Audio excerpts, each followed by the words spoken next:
Hey, this is Anney. And Samantha. And welcome to Stuff I've Never Told You, a production of iHeartRadio.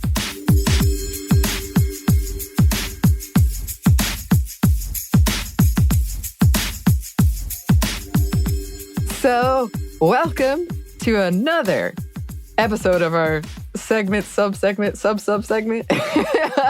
Fictional Women Around the World.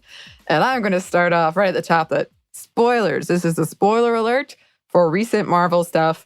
Even telling you what it is would be a spoiler, I think.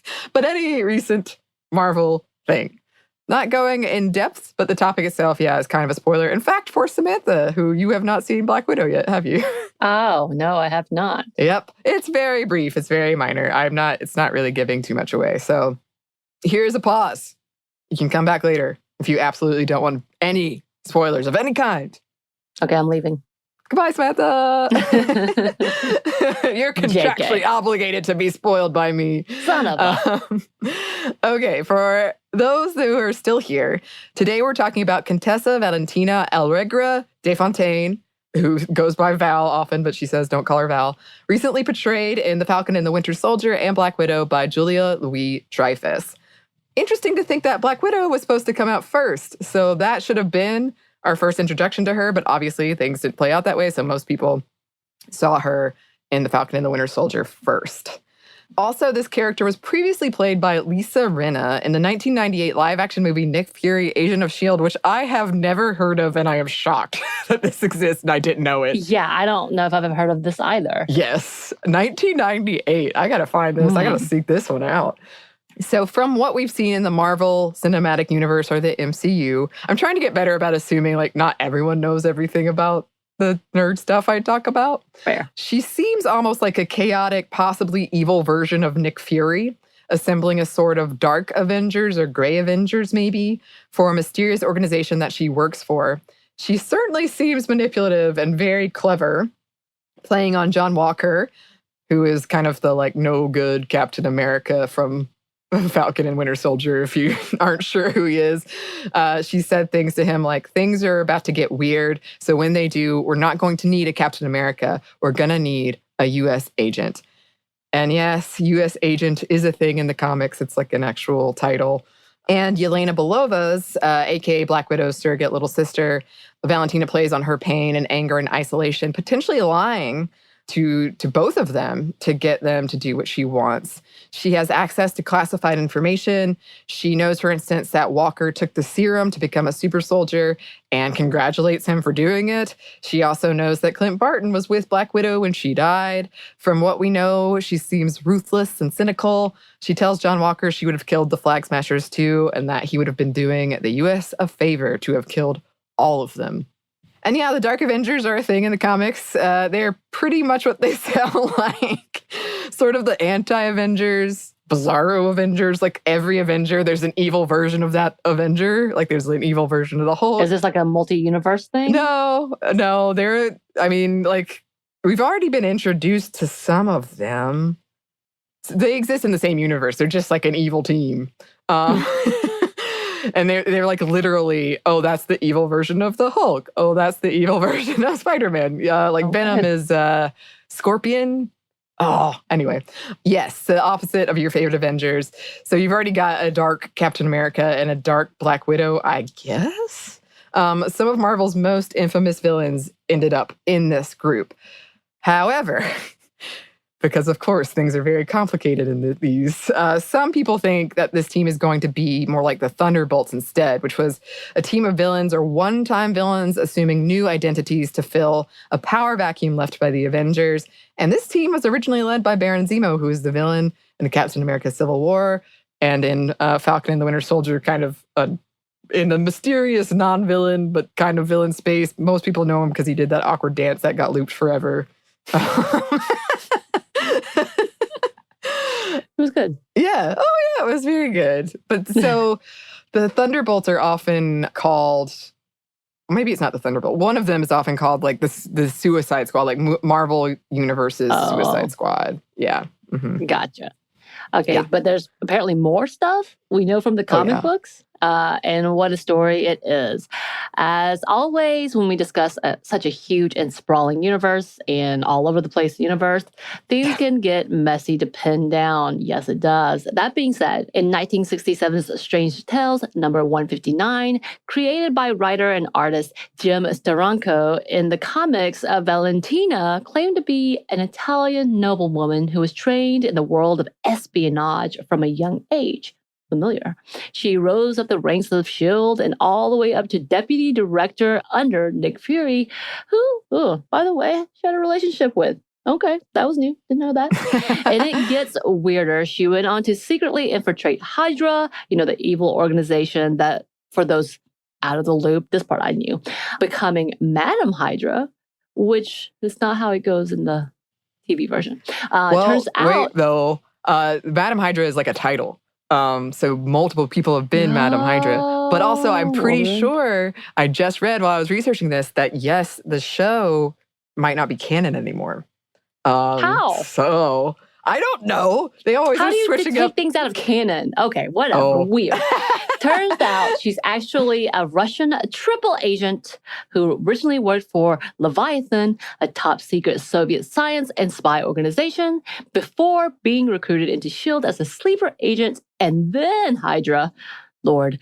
One of her main goals was helping Leviathan's leader recover the ability to create superhumans. She convinced Hydra to steal a powerful object called the Box, and then stole it for Leviathan before turning herself over and being imprisoned. And then Italian noblewoman thing, an identity given to her and her family by Leviathan. Leviathan recruited her as a child after her parents, also Leviathan agents, were killed by Russian agents. What? Yeah, it's a mess. But she's clearly very smart, a great liar, and great at reading people, knows a lot of languages, the perfect trained combat and espionage agent. And of course, she fooled Nick Fury. She defeated him in hand-to-hand combat too, which, he's getting older. That could happen. And I'm pretty sure this Leviathan reveal that she was still working for Leviathan happened in 2012, like kind of recently. I could be wrong, but this was like an ongoing, wait, she's in Hydra? Oh, wait, she's in Leviathan the whole time. Yes, very messy. And speaking of, oh my goodness, relationship drama aside.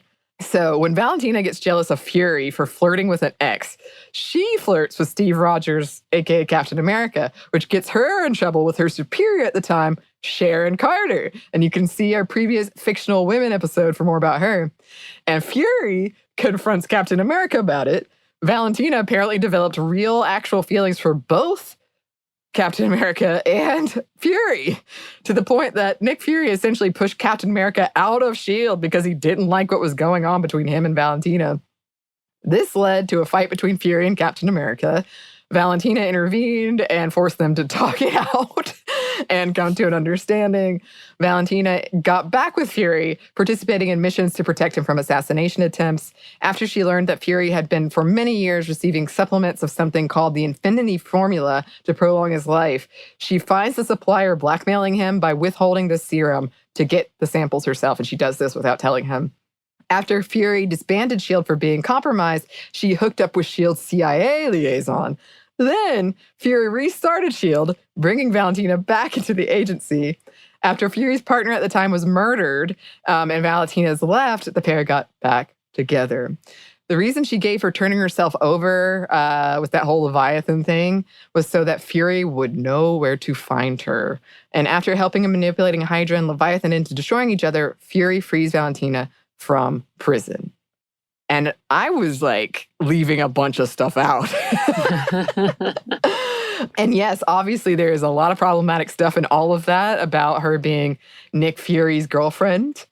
Cat fights over men with Sharon Carter, men fighting over women. Often her costumes are hypersexualized as well. Not all the time, but sometimes I'm like, whoa, where did this come from? Did she make a tube top though?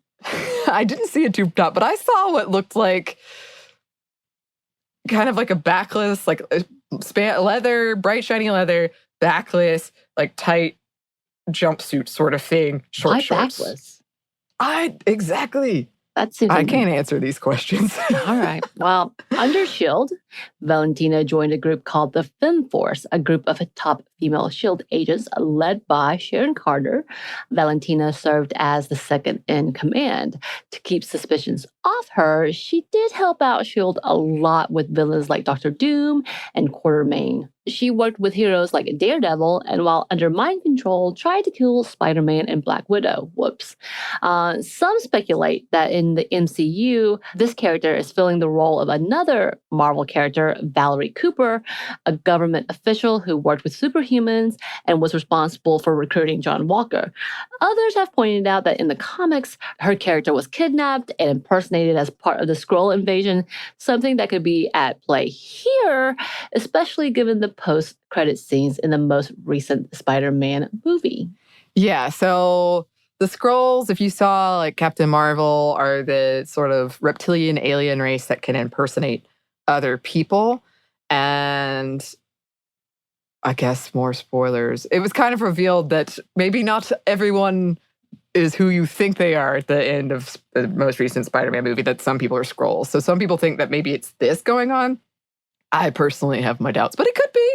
It very well could be. So this character kind of gives me this feeling, as does a lot of Phase 4, that it's a new world than what it was when a lot of these heroes got their start, and that we need to adapt, which in some cases could be good and others could be bad. The way she speaks sounds very the ends justify the means to me. The business card she gives to John Walker has a white side and a black side, perhaps meaning she sees good and bad as like ultimately the same, and or she is willing to cross lines to be on whatever side is winning or serves her best at any given moment. Or maybe she just thought it looked cool. It's possible that I'm reading too much into these things. The writers have said that this character is going to have a bigger part to play, so we'll see. And speaking of Marvel villains, definitely planning on coming back and talking about Ravonna Renslayer from Loki soon. I know probably a lot of people have questions after that season finale because it just got renewed. So yeah, definitely. I'm ready. Lots of things. Oh, there's so many things. How will I ever get to them all? That's a great question. Oh, gosh. It is an excellent question. And listeners, if there's somebody you want me to move to the top of the list, if you've got questions about some fictional women, please let us know. You can email us at stuffmediamomstuff@iheartmedia.com. You can find us on Twitter at momstuffpodcast or on Instagram at Stuff Mom Never Told You. Thanks as always to our super producer, Christina. Oh, thanks. And thanks to you for listening. Stuff Mom Never Told You is a production of iHeartRadio. For more podcasts from iHeartRadio, visit the iHeartRadio app, Apple Podcasts, or wherever you listen to your favorite shows.